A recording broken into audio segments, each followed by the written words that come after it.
सनातन आस्था का केंद्र सीतापुर का नैमिषारण्य धाम का अब कायाकल्प होने वाला है।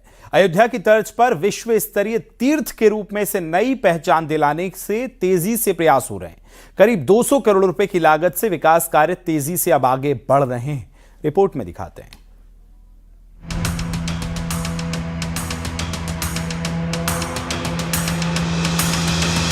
सनातन आस्था का प्रतीक, ऋषि मुनियों की तपोभूमि और अब विकास की नई उड़ान। सीतापुर का प्राचीन और पौराणिक तीर्थ नैमिषारण्य धाम अब सिर्फ श्रद्धा का केंद्र नहीं रहेगा, बल्कि अयोध्या की तर्ज पर विश्व स्तरीय तीर्थ के रूप में नई पहचान बनाने जा रहा है। नैमिषारण्य धाम जहां हर साल लाखों श्रद्धालु दर्शन के लिए पहुंचते हैं, अब तेजी से बदलती तस्वीर का गवाह बनने जा रहा है। करीब 200 करोड़ रुपए की लागत से विकास कार्य तेजी से आगे बढ़ रहे हैं। मां ललिता देवी मंदिर चौराहे पर अतिक्रमण हटाकर पंचमुखी प्लाजा का निर्माण शुरू कर दिया गया है। इसका मकसद श्रद्धालुओं को बेहतर सुविधाएं देने के साथ विकास को जोड़ना है। देख सकते हैं कि यहाँ पर जो पत्थरों को तराशने का कार्य जारी है। बताते हैं कि ये जो पत्थर यहाँ पर आए हुए हैं, ये राजस्थान से पत्थर मंगवाए गए हैं और यहाँ पर मां ललिता देवी मंदिर के जो तिराहा है, इसी तिराहे को पंचमुखी कॉरिडोर के रूप में विकसित किया जा रहा है। बताते हैं कि यह जो कॉरिडोर है वह 200 करोड़ रुपए की लागत से बनाया जा रहा है। इसके बाद मां ललिता देवी मंदिर से लेकर अंदर चक्र तीर्थ को जाने वाले मार्ग पर भी कॉरिडोर का निर्माण किया जा रहा है। व्यासपीठ है, यहाँ हनुमानगढ़ी है, यहाँ देवादिदेव महाशंकर जी का आवास है। तो एक तरह से सारे देवता, सारी नदियाँ सब यहीं आके दधीच कुंड में दधीच जी ने अपनी अस्थियों का दान किया। तो कहने का मतलब कि ये तो पौराणिक महत्व तो इसका अतुलनीय है, लेकिन उस हिसाब से पिछली सरकारों ने यहाँ पे कोई व्यवस्था नहीं दी।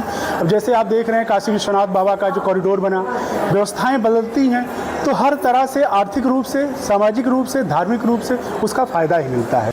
मां ललिता देवी मंदिर से चक्र तीर्थ होते हुए राजघाट तक 38 करोड़ 50 लाख रुपए की लागत से दूसरे भव्य कॉरिडोर का प्रस्ताव भी शासन को भेजा गया है।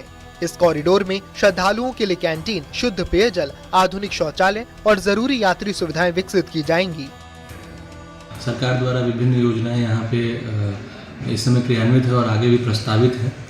आपको बता दें कि प्रतिवर्ष यहाँ जो श्रद्धालु आते हैं उनकी संख्या लगभग 1.5 से 2 करोड़ है और हर महीने अमावस्या पे जो यहाँ पे श्रद्धालु आते हैं, लगभग 5 से 6 लाख श्रद्धालु हर महीने अमावस्या पे यहाँ पे नैमिष में आते हैं, दर्शन करते हैं। तो इस सभी चीज़ को देखते हुए, श्रद्धालुओं के यहाँ पे आगमन को देखते हुए पर्यटन विभाग द्वारा विभिन्न योजनाएं यहाँ पे क्रियान्वित की जा रही हैं। सरकार नहीं थी यहाँ पर और कॉरिडोर नहीं था, तो सब आरण्य में आने के लिए थोड़ा दिक्कत होती थी लोगों को, यातायात की कमी थी। अब थोड़ा यातायात भी हो गया है तो यहाँ पे यात्रीगण आने लगे हैं और थोड़ा रेलवे वगैरह का भी काम हो जाएगा तो और यात्री बढ़ जाएंगे। नैमिषारण्य के समग्र विकास के लिए श्री नैमिषारण्य धाम तीर्थ विकास परिषद के माध्यम से योजनाएं संचालित की जा रही हैं। इस विकास का सबसे बड़ा लाभ स्थानीय लोगों को मिलेगा। जी, यहाँ पे जो भी परियोजनाएं चल रही हैं, सबसे पहले तो जो भी निर्माण चल रहे हैं या जो भी अन्य कॉरिडोर वगैरह विकसित किए जा रहे हैं, तो इसमें काफ़ी स्तर पर रोजगार उत्पन्न हुआ है। लोग इसमें कार्य में लगे हैं और चूँकि श्रद्धालुओं का यहाँ पे आगमन बढ़ा है तो जो रेडी पटरी के दुकानदार हैं वो भी भारी संख्या में यहाँ पे व्यवसाय कर रहे हैं और जो रोजगार है वो निश्चित रूप से बढ़ा है। तो क्या बदलाव हुआ? आर्थिक रूप से धीरे धीरे बदलाव चालू हो गया है और जैसे जैसे इसका निर्माण होगा लोग जानेंगे, देश विदेश के लोग जानेंगे और यहाँ आने वाले यात्रियों की संख्या बढ़ जाएगी, जिससे हम सभी नैमिषारण्य के वासी रोजगार पा जाएंगे और जो रोजगार पे बैठे हैं उस पर बढ़ोतरी हो जाएगी। प्रसाद और मिठाई की दुकानें, होटल संचालक, रिक्शा चालकों को फायदा होगा, यानी आस्था के साथ स्थानीय अर्थव्यवस्था को भी नई रफ्तार मिलेगी। सीतापुर से संदीप मिश्रा के साथ bureau report, news 18 UP Uttarakhand.